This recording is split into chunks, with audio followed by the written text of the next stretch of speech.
welcome back. Today we are doing biscuits. Now I will use these biscuits for breakfast, I'll use them for lunch, dinner, you know, whenever. A biscuit's always good. But today they are going to be for dinner. It's a super easy recipe, super simple to make. I have it memorized. I've been making these for a few years, and once you find a recipe that works, just stick with it. No need to stray.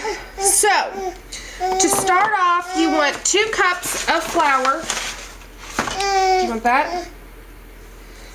2 cups of flour, and then I'm going to add in about half a teaspoon of salt.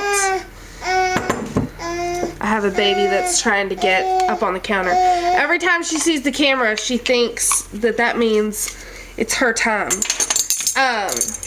So 2 cups of flour, half a teaspoon of salt, and then I use, if I can get it out, 1, 2, and 3. 3 tablespoons of baking powder. Again, baking powder. 3 tablespoons of it. I like really flaky, lofty biscuits, which is what this is going to be. Also buttery. Did I mention buttery? They're going to be buttery too. So, you want to mix this together real quick so that all that salt and powder is incorporated. You don't want to take a bite of your biscuit and it be nothing but salt. Trust me, I talk from experience. But these are so good. So good, and I like to be creative with it, and so during the holiday season I'll get my cookie cutters out. So I've done Christmas trees, I've done bats for Halloween, hearts for Valentine's Day. You get the picture. It's so much fun. I'm like a little kid, and of course my kids love it. Alright, now the part that makes it really good is the butter. So, I shred mine in. Now, sometimes I'll do little slivers and then just work it with my hands.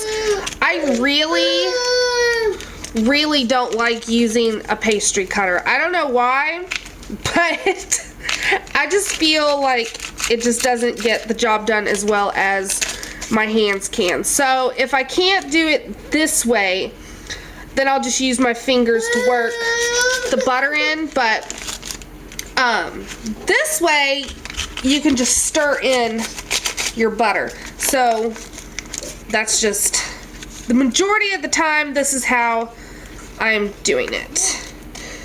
So that's good enough. So I left this much of the stick, and I'll just use that for topping. So work your butter in, and I just kind of sprinkle the flour over the top of it first, just to keep all the butter separated. Not that it really matters, but I want to incorporate those butter pieces into every single lofty, delicious, flaky biscuit. I have a lot of passion for my biscuits, and the other day, because it's been a couple months since I've bought store-bought, because I do it just in case when they're on sale. I popped one of those out to make breakfast the other morning, and my husband was like, "Wait, you're not gonna make your biscuits?" Oh, I've spoiled you rotten. But that's okay. I like that he likes my home cooking over store-bought. Alright, so last but not least is buttermilk. Now, you could use regular butter, you could use cream. I'm using buttermilk, and this is actually actual buttermilk. It's not my substitute, which is milk and vinegar. This is where I made butter a couple days ago. I made a batch of butter, and so this is what's left over. It's about a cup, which is about what you need, give or take. Usually it's about a cup. So hopefully that's enough. But that was actual buttermilk from me making some butter. And I'm telling you, if you have not made homemade butter, there is no substitute. It's just so good. So incorporate all that in until you get a nice dough. You don't want it too dry or too sticky. You want to be able to work with it. And then we'll go ahead and roll it out on a clean surface that's lightly floured and get to cutting out our biscuits. Well, and I'll show you how to make them flaky, because there is a little technique to make them flaky versus just a normal biscuit. So I'll bring it right back.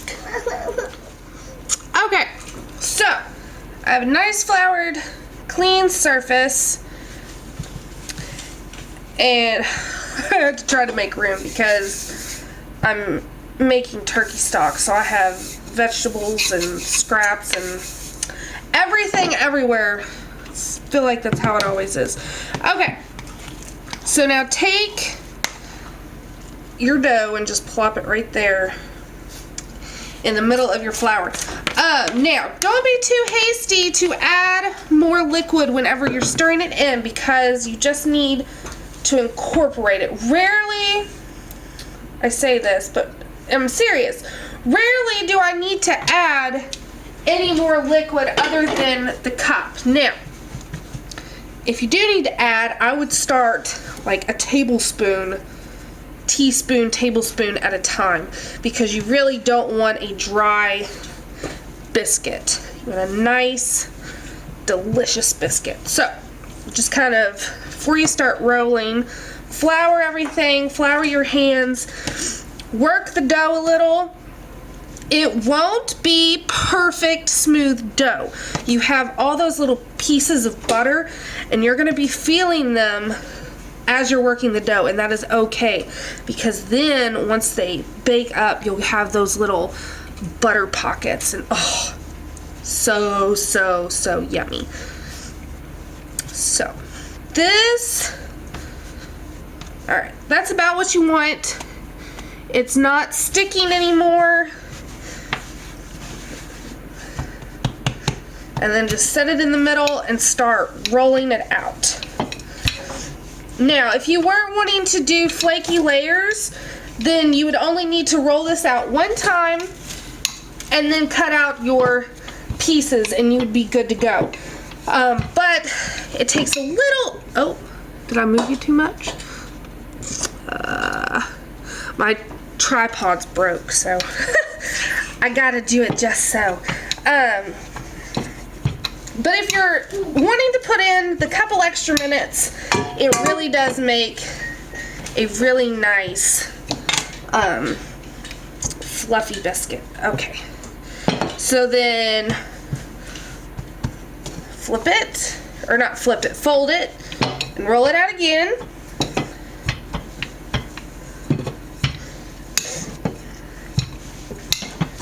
And if you wanted to get creative, you could add herbs to this if you wanted. Make an herb biscuit, but I really just like it just like this. And we're actually having it with some seafood tonight, because I don't have cornmeal to make hush puppies.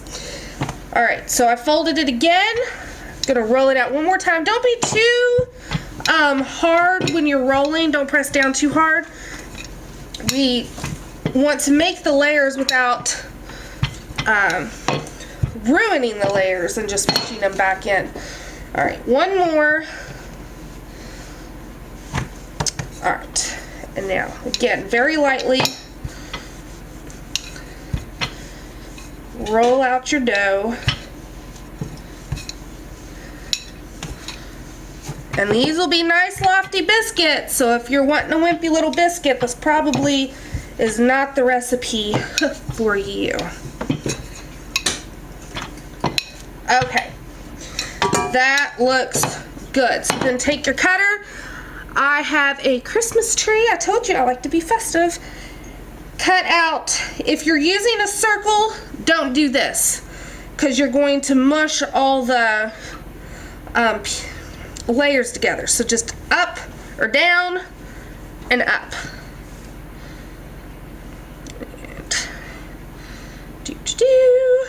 And then these will just go on my cast iron skillet, and they'll go at, let me show you. I don't know if it'll, see if I can get it. There we go. So you can already see those layers, but this will be really nice and fluffy. But I just put it straight on my cast iron. I don't grease it or anything because my cast iron's pretty well seasoned. And then they'll go at 350 for about 10 to 15 minutes. But watch them, because every stove is different. I mean, half the time I feel like my own stove is different. So I usually, to be perfectly honest, I watch the time, but I don't set a timer because the stove is so cruddy that I usually just have to watch it. But I will bring you back when these are out. All you have to do is that same process again. So we've used all, oh, you're not even in focus. Sorry. So we've used all of our dough that round. So take all of your little biscuit pieces and then roll this back into a dough. If you need to reflour, lightly reflour, and then roll it out, fold, roll it out, fold again, and cut out more. Don't waste this, because I always have a wonky one at the end, which is just kind of a shape from where it's just the last piece and I can't get it cut out. But definitely don't waste, and I will see you back in about 20-ish minutes. All right, guys, I have a confession to make. We've already eaten 4 of these. They are so good. It's just me and the girls right now, but they were very upset that I didn't let them have raw ones, but I wanted to show you these layers. Look at that. And there's my wonky one. I told you. Actually, here's my wonky one. That's my semi-wonky one. And then this one was just what was left over. But they, I mean, look at that. It does not get any better than this, guys. And they are so buttery. They are flaky. Alright, crisis averted. But anyway, they're buttery, they're flaky, they're lofty, and they are delicious. Yes, they are, aren't they? Yeah, they're so good. So I hope you enjoyed this video. And I hope that you try out this recipe for yourself, because I'm telling you, you will not be sorry. Look, there's another little hand. What do you think you're doing? So I'll let you go, guys. Until next time.